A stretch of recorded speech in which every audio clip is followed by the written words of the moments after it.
ጤና ይስጥልን ቤተሰብ። አሰሪዋን የገደለቻት እንዴት እንደተያዘች አዲስ መረጃ ወጥቷል። ሴትዮዋንም እንዴት እንደገደለቻት።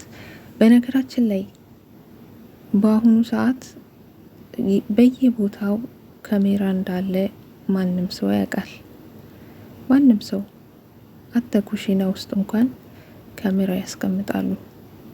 እኛ ማናቅበት ቦታ ላይ ሁሉ ካሜራ እንዳለ ማንም ሰው ያውቃል። ወንጀል ሰርቶ ማንም ሰው ማምለጥ አይችልም። ሴትዮ አንደኛዋን ሄዳለች። በነገራችን ላይ ያሳዘነችኝ ሰራተኛዋ ናት። የሰው ሀገር ላይ መቼም አይደለም እንደዚህ የሚከብድ ወንጀል ቀርቶ ቀላል ወንጀል እንኳን ከተፈጸመ ያለችበት ቦታ ምን አይነት ችግር እንዳለ ሁላችንም እናውቃለን። ግራ ቢገባት እንግዲህ ሴትዮን ከገደለቻት በኋላ ቀጥታ ወደ ሱፐር ማርኬት ነው ያመራችው ነው የሚባለው። እንዲሁም ወዲያው ካሜራ ቤት ውስጥ ስላለ ሴትዮ ህይወቱ ማለፍ ሲያዩ እንግዲህ ወዲያው ነው የሚያሰራጩት።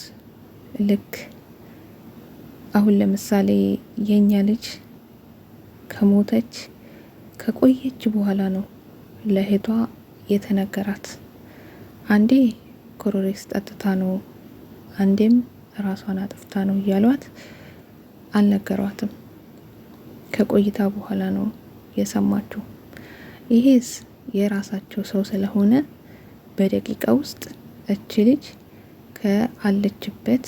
ከሄደችበት ሱቅ ውስጥ ነው የተያዘችው ነው የሚባለው። እናም እድሜ ልኳን ቤተሰቦቿም እሷም እንደዚህ አይነት መጥፎ ነገር ሰርታ መሰቃየት በጣም ይከብዳል። በነገራችን ላይ ጥቁር የሆነ ነገር ሰራ ሲባል ሁሉም ሰው መደዳ አፍሪካ ነው የሚወቀሰው አንድ ላይ። ምክንያቱም የኛ ልጆች በየአካባቢውና በየመንደሩ በያሉበት ቦታ ሆኖ ስንት ነገር ስደርስባቸው አቤት የሚልላቸው የለም። ቪዲዮን ካሰርቶ በብዛት አሁን ትንሽ አይዟችሁ የሚላቸው የለም። አሁን እቺ ልጅ ከመጣች ገና 6 ወሯ ነው የሚባለው። በዛ ላይ ከሴትዮ ጋር በመነጋገር አልተቀራረቡም።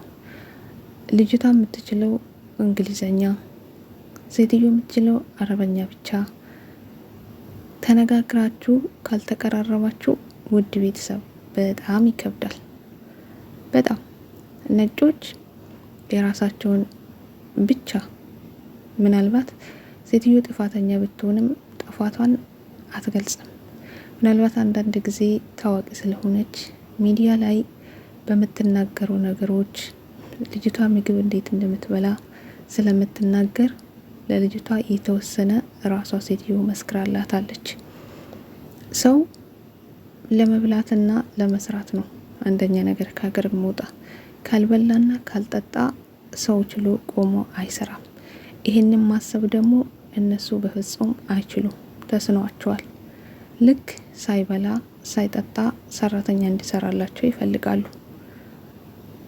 ጥቁሮች ደግሞ እግዚአብሔር ይመስገን በስርዓት ምግባቸውን ይመገባሉ። ምናልባት የተለያየ በሽታም ካለባቸው አይችሉም፣ የሆነ ነገር መብላት ይፈልጋሉ። ነጮች ደግሞ ይሄን አይወዱትም፣ ጭራሽ አይወዱም። ምግብ የበላ ሰው ሁሌም በሊታ ነው። በጣም ነው የሚከብደው። ልጅቷ ምናልባት የተናደደችና መጥፎ ድርጊት ያደረገችው ከዚህ የተነሳሳች ሁል ጊዜ ተርቢ ባደረገችና በምታወራ በምግብ ዙሪያ ምናልባት ተከፍታም ሊሆን ይችላል፣ አይታወቅም። ውድ ቤተሰብ ሰው ካልተከፋ፣ ሰው ኑሮ ካልመረረ መጥፎ ነገርን አያደርግም።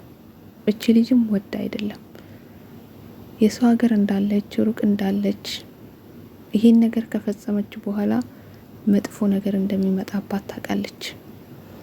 ግን ደግሞ አንዳንድ ጊዜ ስትናደዱ የምታደርጉትን አታውቁም። ለማንኛውም ከዚች ልጅ ትምህርት ብንወስድ ሁላችንም መልካም ነው ብዬ አስባለሁ። ቅድም እንደተናገርኩት በየቦታው ካሜራ ያስቀምጣሉ። የሆነ ነገር ለማድረግ ስትፈልጉ አንድ እርምጃ እንኳን ሳትራመዱ ትያዛላችሁ። እዛ ጋር ቤተሰቦቻችሁ ማሰብ አለባችሁ። ምናልባት እናት፣ እህት፣ ወንድም እነሱ ከእናንተ በላይ ይሰቃያሉ። በተቻላችሁና በምትችሉት ነገር ከቻላችሁ ራሳችሁን ጠብቁ። ምናልባት ከአቅማችሁ በላይ ከሆነ ወደሚመለከተው አካል ደውላችሁ በመጣችሁበት ኤጀንሲ የሚሆን ራሳችሁን አውጡ። ስራውን ትታችሁ ለቃችሁ ውጡ። ወደ ሀገራችሁም ቢሆን በሰላም ተመለሱ።